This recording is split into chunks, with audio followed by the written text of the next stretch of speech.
Hello everyone, देखते हैं important questions in math class 10th CBSE board. पहला question हम लेते हैं इसमें। जैसे क्वेश्चन आपको दिया हो, एक सर्किल है,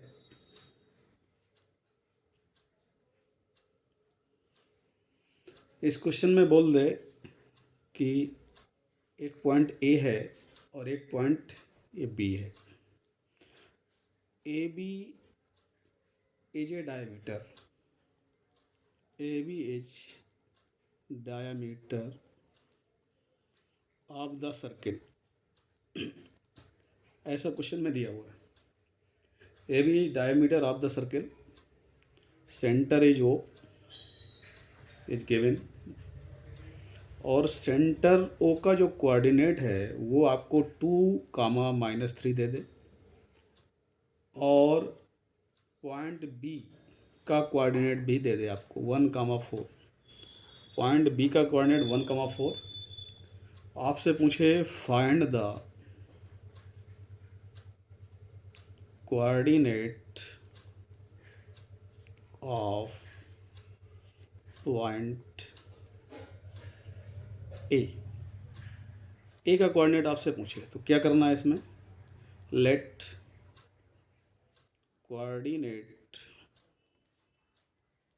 coordinate of point A equal to x, y। ये हमें सपोज कर लेना है। अब क्या है, x, y हमने ले लिया। अब क्या होगा कि जो सेंटर होता है ओ, वो डायमीटर ए बी का क्या होता है? मिड पॉइंट होता है। एक लाइन ट्रेस कर लेंगे ऐसे ए बी, और ये मिड पॉइंट हो गया सेंटर उसका, और उसका कोऑर्डिनेट आपको दिया हुआ है, और बी पॉइंट का कोऑर्डिनेट भी दिया हुआ गिवन है, और एक्स और वाई हमें फाइंड आउट करना है ए का कोऑर्डिनेट। तो O is the mid point, तो ये हम क्या सपोज कर लेंगे x1, y1, और इसे क्या कर लेंगे x2, y2। तो मिड पॉइंट के कोऑर्डिनेट हमारे 2, -3 हैं। तो यदि हम कोई लाइन ले लें, जनरली समझने के लिए मैं एक बॉक्स में समझा देता हूँ। पहले एक लाइन ले लें ए बी, और इसके 2 कोऑर्डिनेट ए और बी के, कोऑर्डिनेट x1, y1, बी का x2, y2 हो, और मिड पॉइंट ओ हो, तो ओ का कोऑर्डिनेट भी हमें निकालना है। तो हम क्या करेंगे, जो मिड पॉइंट के जो कोऑर्डिनेट होते हैं वो क्या होते हैं? x1 + x2, y2, इन दोनों का सम का हाफ कर देंगे, तो y1 + y2, y2। तो मिड पॉइंट का जो कोऑर्डिनेट होगा वो क्या होगा? x1 + x2, y2, और y1 + y2, y2, ये होगा। तो यहाँ पर क्या है, x1 + x2, y2 equal to क्या हो जाएगा? 2, क्योंकि मिड पॉइंट का कोऑर्डिनेट क्या है यहाँ पे? 2, -3। तो अब हम इसको लेके चलते हैं, तो समझने के लिए था। तो हम क्या लिख देंगे? x1 + x2 और मिड पॉइंट का कोऑर्डिनेट क्या है x का? 2 लिख दिया। सेम क्या लिख देंगे? y1 + y2, y2, और क्या है ये y कोऑर्डिनेट इसका मिड पॉइंट का? -3 इक्वल टू -3 कर देंगे। अब x1 एज ए क्या है? x1 एज ए x है, तो यहाँ क्या लिख देंगे? x, और x2 क्या है आपका? 1, तो यहाँ क्या लिख देंगे? 1/2 इक्वल टू 2। 2 से मल्टीप्लाई कर देंगे तो क्या आएगा? x + 1 इक्वल टू 4, तो x इक्वल टू 3 आ गया। इसी तरह से यहाँ पर निकालना है तो हम क्या करेंगे? 2 का मल्टीप्लाई कर देंगे, तो y1 हमारे पास क्या है? y y2 क्या है हमारे पास? 4, y2 -3 कर देंगे, और 2 का मल्टीप्लाई कर देंगे, तो y + 4 इक्वल टू क्या हो जाएगा? -6। तो y इक्वल टू कितना आ गया? -10 आ गया। तो रिजल्ट क्या निकला? जो आपका कोऑर्डिनेट है ए, पॉइंट ए, तो पॉइंट ए का कोऑर्डिनेट क्या हो गया? पॉइंट ए इक्वल टू 3, -10, और यही हमको फाइंड आउट करना था। तो हमने क्या किया इस क्वेश्चन में कि ए का कोऑर्डिनेट फाइंड आउट करना था, तो हमने यहाँ से समझा इसको। ए भी एक लाइन है, इसका मिड पॉइंट ओ है x1, y1, और ये क्या है? x2, y2। मिड पॉइंट का कोऑर्डिनेट क्या होता है? x1 + x2, y2, और y1 + y2, y2, राइट। और इसके मिड पॉइंट का कोऑर्डिनेट गिवन था, तो क्या लिखा हमने, x+1/2 y+4/2 x+1/2 equal to हमने 2 के इक्वल किया, y+4/2 इक्वल टू क्या किया हमने, -3 के इक्वल किया, और इसको सॉल्व कर लिया और x और y की वैल्यू फाइंड आउट। अगला क्वेश्चन देखते हैं।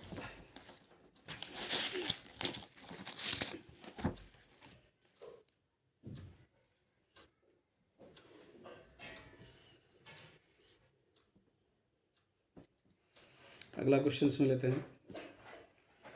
क्वेश्चन जैसे आपसे बोला जाए, find the value of k for which the roots of the equation 3x² - 10x + k = 0 और रेसिप्रोकल ऑफ ईच अदर। ये कह रहा है रेसिप्रोकल्स ऑफ ईच अदर, ये क्वेश्चन में कह रहा है। तो हमें करना क्या है कि find the value of k for which the roots of the equation are reciprocal of each other. इसका आंसर देखिएगा। तो हम क्या करेंगे, एक रूट हम क्या मान लेंगे, लेट करेंगे, let one root of the equation is alpha. तो अल्फा का रेसिप्रोकल क्या होगा, क्योंकि रेसिप्रोकल ईच अदर कह रहा है तो 1/अल्फा हो जाएगा। Therefore second root of the equation is 1/अल्फा। दोनों रेसिप्रोकल हो गए। हमें किसकी वैल्यू फाइंड आउट करनी है, हमें वैल्यू फाइंड करनी है के की। तो हमें प्रोडक्ट ऑफ द रूट पता होता है, हमको एक फार्मूला पता है कि मैं इसको इस बॉक्स में बता देता हूँ। जैसे इक्वेशन होता है x² bx + c = 0, ये क्वाड्रेटिक इक्वेशन है। सम ऑफ द रूट, यदि इसके रूट अल्फ़ा एंड बीटा हैं तो अल्फ़ा प्लस बीटा क्या होता है, -b/a। अब product of the root alpha into beta क्या होता है, c/a होता है। तो दिस इज c/a। तो sum of the root alpha plus beta, या जीरोज का सम बोल सकते हैं, जीरोज का प्रोडक्ट बोल सकते हैं। तो -b/a, एक्स का काफिशेंट -x का काफिशेंट अपॉन x² का काफिशेंट। और यहाँ क्या होता है, प्रोडक्ट में क्या होता है आपका कांस्टेंट टर्म अपॉन x² का काफिशेंट। तो ये आपको समझने के लिए, तो यहाँ पर वही अप्लाई करते हैं, क्योंकि हमें किसकी वैल्यू फाइंड करनी है, k की।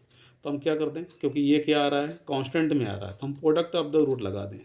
तो देयरफॉर अल्फ़ा इंटू 1/अल्फ़ा, प्रोडक्ट ऑफ द रूट। इसका एक रूट क्या है, अल्फ़ा, दूसरा क्या है 1/अल्फ़ा, क्योंकि क्वेश्चन में क्या दिया और रेसिप्रोकल होना चाहिए। तो प्रोडक्ट ऑफ द रूट क्या होता है, c/a। c की वैल्यू यहाँ पे क्या दी हुई है, k, और a की क्या है 3। तो क्या आ गया आपका k/3। तो c/a, और ये अल्फ़ा एंड अल्फ़ा क्या होंगे, कैंसिल हो जाएंगे, तो ये 1 आ गया। तो k/3, देयरफॉर k = 3, और k की वैल्यू हमने फाइंड कर दी, राइट। अगला क्वेश्चन देखते हैं। इसी तरह से आपसे क्वेश्चन पूछ सकता है, for what values of k the roots of the equation x² + 4x + k = 0 are real. आपसे ये पूछता है। तो सबसे पहले हम क्या करेंगे, इसको आंसर देखते हैं। x² 4x + k = 0 quadratic equation है, इसको इक्वेट करा देंगे किससे, ax² bx + c on equating to this equation. तो a = कितना आएगा, x² का काफिशेंट क्या है 1, तो x² का काफिशेंट 1, b का x का काफिशेंट क्या है इधर, b की वैल्यू 4, और सी की वैल्यू क्या आएगी के। अब रूट्स कह रहा है रियल है, रियल के लिए क्या होता है, डिस्क्रिमिनेंट क्या होता है, must be greater than equal to zero. तो डी की value must be greater than equal to zero, और डी क्या होता है, b square minus four a c होता है। तो b square minus four a c must be greater than equal to zero. तो यहाँ वैल्यू पुट कर दें तो बी की वैल्यू कितनी, फोर का स्क्वायर 16 माइनस फोर, ए कितना 1, और सी कितना है के, ये greater than equal to zero. तो ये आ गया 16 minus four k must be greater than equal to zero. आगे देखते हैं इसमें। तो अब क्या होगा कि हमारे पास जो वैल्यू आ गई वो आ गई 16 minus four k, 16 minus four k must be greater than zero. अब ये 16 को उस साइड ले जाओ, minus four k must be greater equal to minus 16। अब माइनस को दोनों तरफ से हम हटाएंगे, माइनस का मल्टीप्लाई जब दोनों तरफ से करेंगे तो क्या होगा, ये इनक्वलिटी जो है इक्वलिटी चेंज हो जाएगी। तो हम लिख सकते हैं माइनस, जब वैसे ही माइनस का मल्टीप्लाई करेंगे तो ये हो जाएगा फोर के, और ये लेस देन 16 हो जाएगा। ये इक्वलिटी और इक्वलिटी क्या हो जाएगी, चेंज हो जाएगी। फोर को उस साइड ले जाएंगे तो डिवाइड कर देगा, ये लेस देन फोर। तो क्या आ गया, के मस्ट बी लेस देन और इक्वल टू फोर होनी चाहिए रियल रूट्स के लिए, राइट। अगला क्वेश्चन देखते हैं। जैसे आपसे एक क्वेश्चन पूछा जाए, how many two digit numbers are divisible by 3। ये क्वेश्चन आपसे पूछा जाए तो इसका आंसर देखते हैं। तो पहली बात तो टू डिजिट नंबर हमारी कहाँ से शुरू होते हैं, 10 से शुरू होते हैं, लेकिन वो डिविजिबल किससे होना चाहिए, 3 से। तो 10 तो 3 से डिविजिबल होगा नहीं, फिर क्या आएगा 10 के बाद 11, तो 11 भी 3 से डिविजिबल नहीं होगा। इसके बाद क्या आएगा 12। तो हमारी जो टू डिजिट नंबर है वो कहाँ से शुरू होती है, 10 से, लेकिन 10, 11, 12, 13 इस तरह से आएगा। तो 3 से 10 डिविजिबल नहीं होगा, 11 भी डिविजिबल नहीं होगा, तो 12 होगा। तो फर्स्ट डिविजिबल नंबर क्या होगा, 12 होगा। 3 4 जा 12, फिर 13 नहीं होगा, 14 नहीं होगा, क्या होगा 15 होगा। तो हमारा पहला नंबर क्या आएगा, 12 आएगा। और टू डिजिट नंबर में 15 आएगा। 3 4 जा 3 5 जा, फिर 3 6 जाएगा। 3 3 से देखते जाओ, 3 4 जा 3 5 जा 3 6 जा 3, ये आ गया। 3 से इतना हमको समझ में आ गया, डाट डाट हम छोड़ देंगे। लास्ट में टू डिजिट नंबर में लास्ट का नंबर जो होता है वो 99 होता है। 10 से शुरू होता है और कहाँ तक जाता है, 99 तक। तो 99 भी 3 से डिविजिबल होगा, तो लास्ट में हम क्या लिख देंगे, 99। तो क्या लिखेंगे, the two digit numbers divisible by 3 और ये हम लिख देंगे two digit number divisible by 3 are, क्या होंगे 12, 15, 18, 99, ये हमको निकालना है।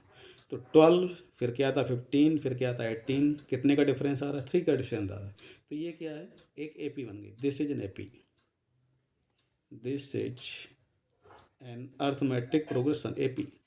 इसका फर्स्ट नंबर क्या है, ए इक्वल टू फर्स्ट टर्म क्या है 12। डी कैसे निकालते हो, second minus first, second term में फर्स्ट टर्म को माइनस कर दो, 15 माइनस 12, ये 3 आ गया। और इसका जो nth टर्म बोल सकते हो या लास्ट टर्म क्या है हमारा, क्या है 99, उसी को last term L equal to 99 बोल सकते हो। तो पूछ रहा है हाउ मेनी डिजिट, कितना डिजिट होंगे, हम सपोज कर लेंगे कितने होंगे, n होंगे। तो L इक्वल टू फार्मूला हमको पता है, L इक्वल टू क्या होता है, a plus n minus 1 into D. L के प्लेस पे 99 रख देंगे, 12 प्लस n माइनस 1, डी के प्लेस पे 3 रख देंगे। अब क्या होगा कि 99 12 प्लस 3 का मल्टीप्लाई 3n माइनस 3, राइट। अब क्या होगा, इसको हम इस साइड लाएंगे, ये कितना 9 आ जाएगा, 99 और ये हमारे पास आ गया 12 में 13 3 गया, सॉरी ये 9 आ गया 3n, इसमें ये 90 आ गया 3n, n इक्वल टू 30। तो ऐसे कितने 2 डिजिट नंबर होंगे? 30 होंगे, जो किससे डिविजिबल होंगे? 3 से। तो ये क्वेश्चन भी हमने कर लिया। अगला क्वेश्चन हम फिर देखते हैं। ये सारे क्वेश्चंस सीबीएसई बोर्ड में आए हुए हैं। अगला क्वेश्चन देखते हैं।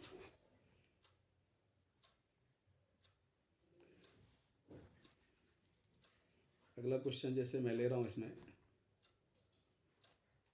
कह रहा है if S n the sum of first and term of NAP is given Sn is equal to 3n square minus 4n is given 3n square minus 4n. Find the nth term. देखिए इसका answer Sn आपको given है, क्या है? 3n square minus 4n। तो जब भी आपको nth टर्म an निकालना हो तो उसके लिए आपको एक फार्मूला याद रखना होगा, an equal to Sn minus 1। ये फार्मूला याद रखें। तो ये nth टर्म है आपका, Sn आपको गिवन है, तो आप क्या करोगे? Sn तो पता है आपको, Sn माइनस 1 निकाल लो। तो Sn माइनस 1 कैसे निकालोगे कि n के प्लेस पे जहाँ जहाँ इसमें n है उसके प्लेस पे n माइनस 1 पुट कर दो। 3n माइनस 1 का स्क्वायर माइनस 4n माइनस 1। इसको थोड़ा सा सिंपल कर लें। 3n square plus 1 minus 2n, 4n minus plus 4 हो गया। Sn माइनस 1 आपका होगा 3n square plus 3 minus 6n minus 4n plus 4। Sn minus 1 हो गया कितना? 3n स्क्वायर माइनस 10n, 4 और 6 और 4 प्लस 3 7। ये आपका Sn माइनस 1 आ गया, सॉरी Sn माइनस 1 आ गया। अब हम क्या करते हैं, लगाएंगे formula an equal to Sn minus 1। और यहाँ हम क्या करेंगे, Sn की और Sn माइनस 1 की वैल्यू पुट कर देंगे। देखिए आगे,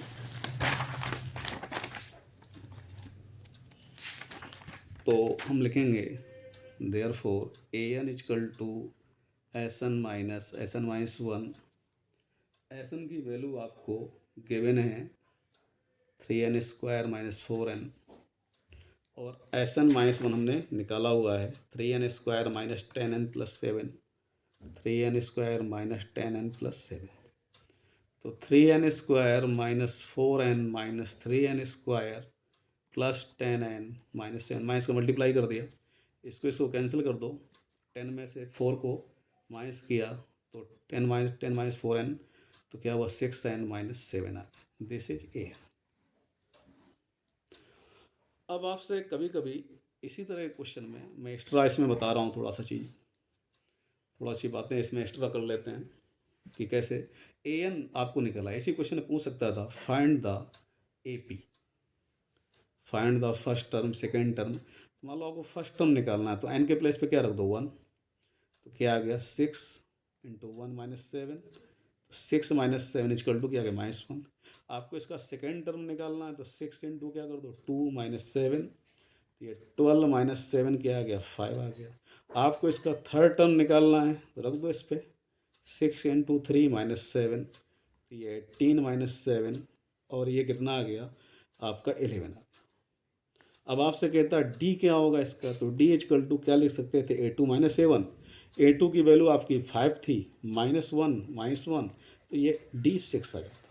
तो आपसे यदि इसी क्वेश्चन में पूछता कि A1 A2 A3 first term second term third term and common difference बताओ, तो आप ऐसे निकाल सकते हैं, right.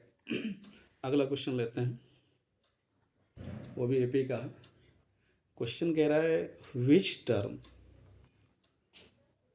Term of the AP 3 15, 27, 39 dot dot will be 120 more than its 21st term.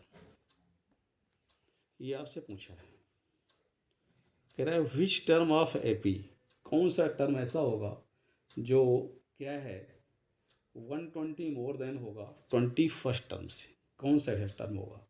तो हम क्या करेंगे कि एनथ टर्म होगा, लेट क्या सपोज कर लेंगे कि एनथ टर्म ऐसा होगा कि जो वो 21st टर्म से 120 क्या होगा मोर देन होगा। तो सबसे पहले इस सीरीज का फर्स्ट टर्म देख लेते हैं। फर्स्ट टर्म क्या होगा 3 होगा, एज कल टू 3। डी भी निकाल लेते हैं, तो डी क्या होगा second term minus first term. Second term क्या है यहाँ पे 15 माइनस 3 कर देंगे तो ये 12 आ जाएगा। रिगार्डिंग टू क्वेश्चन क्या है कि कौन सा टर्म ऐसा होगा जो 21st टर्म से, तो 21st टर्म क्या होगा उसको भी निकाल लेते हैं। 21st टर्म तो हमको पता है 21st हमसे कहेगा तो हम क्या करेंगे, एक कम करके लिख देंगे ए प्लस 20 डी। यदि हमसे कहेगा सेकेंड टर्म तो हम क्या लिखते हैं ए प्लस डी। हमसे कहे यदि पूछा क्वेश्चन में कि थर्ड टर्म क्या होगा तो ए प्लस 2 डी हो जाएगा। फोर्थ टर्म क्या होगा ए प्लस 3 डी हो जाएगा। और यदि हमसे फिफ्थ टर्म पूछता तो ए प्लस 4 डी हो जाएगा, राइट। तो अब हमसे कहता है 21st टर्म तो ए प्लस 20 डी। एक आप इसको लेस करके लिख दो, ठीक ना। अब हम लिखेंगे let nth term of the AP will be 120 more than its 21st term. 21st term से मोर देन होगा कौन सा nth टर्म। तो nth टर्म का फार्मूला क्या होगा, an होता है हमारा, an equal to a plus n minus 1 into d. इसकी जो वैल्यू है वो 21st टर्म से 120 क्या होगा मोर देन होगा। तो हम इक्वेशन क्या बनेगा, an इक्वल टू इक्वेशन बनेगा an equal to A21 plus 120, ये इक्वेशन बनेगा। यहाँ क्या लिखेंगे a plus n minus 1 to d, यहाँ क्या लिखेंगे a plus d 20 sorry plus 120। a और a यहाँ पे कैंसिल हो जाएंगे। n माइनस डी की वैल्यू हमने अभी निकाली हुई थी कि डी 12 आया था, 20 डी 120। डी की वैल्यू यहाँ भी पुट कर देते हैं अभी, n minus 1 to 12 20 into 12 120 n minus 1 into 12, इससे मल्टीप्लाई करेंगे 0, ये आ गया 120। इसको ऐड कर लेते हैं 0 4 2 6 हो जाएगा, ये 3 हो गया। n माइनस 1 इंटू 12 से डिवाइड कर दो, n minus 1 equal to 360 upon 12, तो ये 30 हो जाएगा आपका। डिवाइड कर दो n minus 1 equal to 30, n equal to 31। तो कौन सा टर्म होगा 31st टर्म, क्या आंसर आया 31st टर्म या 31 टर्म हमारा आंसर हो गया, राइट। 31 टर्म जो आएगा वो क्या होगा, इसको फॉलो करेगा, राइट। अगला क्वेश्चन लेते हैं इसमें। अगला क्वेश्चन कहता है आपसे find the ratio in which the segment joining the point 1 comma minus 3 and 4 comma 5 is divided by x-axis. Also find the coordinate. Also find the coordinates of this point on x-axis. ये question आपसे पूछा। तो पहले question समझते हैं। Find the ratio in which segment joining the point 1, -3 and 4, 5। हमारा एक point क्या दिया है 1, -3, एक क्या दिया है 4, 5। तो पीछे देखते हैं इसमें। तो यदि हम देखें इसमें x axes and y axes को बनाएं, ये हमारा एक्स एक्सेस और ये हमारा वाई एक्सेस, ऐसे हम बना लेते हैं। तो एक तो पॉइंट हमें दिया 1, -3, तो एक्स में हम 1 चलेंगे और वाई में -3, तो नीचे कहीं आएगा यहाँ। तो 1, -3 क्या किया हमने, एक्स में पॉजिटिव वाई में नेगेटिव, इधर नीचे आ गए। दूसरा पॉइंट कह रहा 4, 5, तो एक्स में 4 डिस्टेंस थोड़ा सा आगे होगा और वाई में 5 तो थोड़ा सा ऊपर होगा। इधर एक्स में 4 फिर वाई में 5, तो कहीं यहाँ होगा, पॉजिटिव है क्योंकि 4, 5। तो कोऑर्डिनेट भी हमने सही ढंग से रख लिए। अब ये लाइन हमने ट्रेस कर दी ऐसे, ये कोई लाइन हो गई, ये कट कर रही है एक्स एक्सिस को, और हमको पता है कि एक्स एक्सिस में वाई का कोऑर्डिनेट क्या होता है 0, तो क्या होगा इसका कोऑर्डिनेट x, 0 हो गया। अब हमको कह रहा है पूछा हुआ है किस रेशियो में डिवाइड करते हैं ये, तो हमने क्या किया, इसको x1, इसको y1, इसको x2, इसको y2, किस रेशियो में ये डिवाइड करते हैं, तो हमने मान लिया k/1 पे डिवाइड करते हैं। तो हमारे पास एक फार्मूला होता है, मैं आपको फार्मूला बता देता हूँ पहले। यदि ये कोई लाइन है और ये पॉइंट ए है, ये बी है, ये x1 और ये y1 और ये आपका x2 और ये y2, ये पॉइंट कोई p है, इसके कोऑर्डिनेट आपको xy दे दें, ये k/1 पे डिवाइड करता है, तो हम x क्या लिखते हैं, kx2, क्या लिखेंगे, x kx2 plus 1x, kx2 1x1, x1 हो जाएगा ये, अपॉन क्या लिख देते हैं k+1। इसी तरह y क्या लिखते हैं, जहाँ पे डिवाइड हो रहा है ky2, 1 का मल्टीप्लाई इसमें कर देंगे 1y1 कर देंगे, तो y1 means 1y means 1y1 ही रहेगा अपॉन k+1, ये फार्मूला होता है। तो यहाँ भी यही फार्मूला हम अप्लाई करेंगे, क्या करेंगे k, और यहाँ पे हमें क्या करना है, क्या करेंगे, एक तो kx2 फिर 1x1 upon k+1 equal to क्या आएगा x, तो पहला क्या बनेगा इक्वेशन, x इक्वल टू, यहाँ पे x इक्वल टू क्या आएगा kx2 प्लस 1x1, तो x1 हो गया, अपॉन क्या आ गया k+1। दूसरा 0 हो गया, y कोऑर्डिनेट की बात करनी है, 0 हो गया ये, तो ky2 प्लस 1y1, तो y1 हो गया वो, अपॉन k+1। अब x1 x2 की वैल्यू पुट कर देते हैं, तो x की वैल्यू पता नहीं हमको, x2 की वैल्यू कितनी है हमको 4, x1 की वैल्यू क्या 1 अपॉन k+1। इधर आते हैं 0 इक्वल टू k, y2 की वैल्यू क्या है 5, y1 की वैल्यू क्या है -3, k+1 का मल्टीप्लाई कर दीजिए, 0 आ गया, 5k -3, तो k इक्वल टू क्या आ गया आपको 3/5, ये आ गया। अब कह रहा है किस रेशियो में डिवाइड करते हैं, तो k रेशियो हमने सपोज कर लिया कि k/1 पे डिवाइड करते हैं ये, तो k/1 क्या होगा 3/5/1, तो 3/5 पर ही डिवाइड करेंगे। तो k की वैल्यू आपको मिल गई, k की वैल्यू पुट कर दीजिए यहाँ पे, तो x की वैल्यू निकल आएगी। तो ये क्या था हमारा 4 × 3/5 हो गया प्लस 1, 3/5 + 1 x, 5 का एलसीएम लिया तो कितना हुआ है, मल्टीप्लाई किया, ये 12 हो गया, 12/5 + 1, ये एलसीएम ले लो इसमें, तो कितना आ गया 8/5, ये कितना 17/5 और ये 8/5, 5 कैंसिल कर दो, तो एक्स की जो वैल्यू आएगी वो 17/8 आ जाएगी।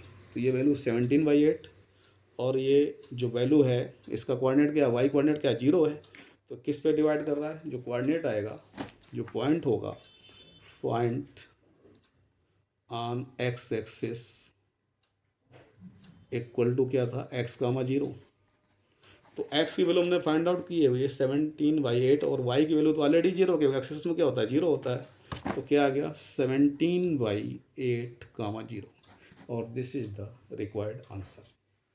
अगला क्वेश्चन करते हैं।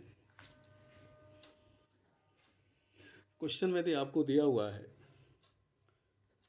Find see if the system of equations cx plus 3y plus 3 minus c equal to 0, comma 12x plus cy minus c is equal to 0 has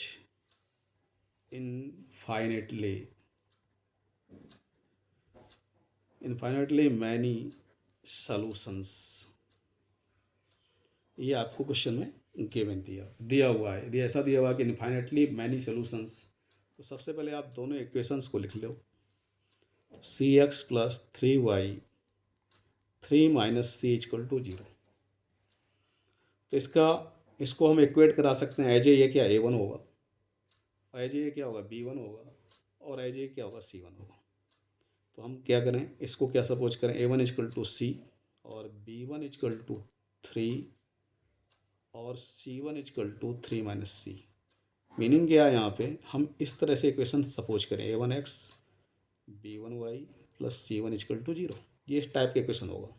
इसी तरह से दूसरा इक्वेशन हमारा क्या है 12x cy minus C equal to 0। तो इसको क्या सपोज कर सकते हैं, किससे इक्वेट करा रहे हैं, a2x b2y plus c2 equal to 0। इस तरह से इक्वेट करा रहे हैं।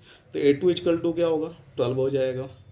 तो a2 equal to 12, b2 y का कॉफिशेंट, यहाँ y का क्या है c, तो b2 इक्वल टू सी हो जाएगा। c2 इक्वल टू क्या होगा माइनस सी हो जाएगा। अब यदि इनफाइनाइटली मैनी सोल्यूशंस होते हैं तो इनका रेशियो इक्वल होता है a1/a2 b1/b2 c1/c2। फॉर लिख देंगे, फॉर इनफाइनाइटली मैनी सोल्यूशंस क्या होता है condition, a1/a2 equal to b1/b2 equal to c1/c2। a1 कितना दिया हुआ हमको c अपॉन 12, b1 क्या दिया हुआ है 3, b2 क्या है c1 क्या है 3 माइनस c2 क्या है माइनस c। ये हमको गिवन है। तो इस तरह से हम क्या करें, इन दोनों को लेके सॉल्व कर सकते हैं, इन दोनों को लेके सॉल्व कर सकते हैं। तो पहली बार हम सॉल्व करते हैं फर्स्ट टू कंडीशन को लेकर। तो फर्स्ट टू कंडीशन क्या थी हमारे पास, c/12 इक्वल टू 3/c। इसका हमने क्रॉस मल्टीप्लाई किया c², इसका मल्टीप्लाई किया 36 आ गया। तो c equal two plus minus 6 आ गया। अब क्या है आगे देखते हैं। दूसरा हमारा क्या होगा, दूसरा हम 3/c सेकेंड केस 3 माइनस सी अपॉन माइनस सी लेंगे। इसका मल्टीप्लाई किया -3c, इसका 3c और माइनस c², ये हमने ले लिया। अब क्या होगा -6c equal to minus c²। अब इसको इस साइड ले आते हैं। तो c² माइनस 6c, c हमने कॉमन लिया, c माइनस 6 इक्वल टू 0। तो c equal to 0 and c equal to 6। यहाँ से दो वैल्यूज आ रही हैं +6 एंड -6। यहाँ से क्या क्या वैल्यू आ रही है, c इक्वल टू 6। दोनों में कॉमन क्या है value, c equal to 6। Therefore common value is c equal to 6। This is the solution of this equations, right. तो इस तरह से हम क्वेश्चन कर सकते हैं। अगले वीडियो में फिर हम और इम्पोर्टेंट क्वेश्चन को करते हैं।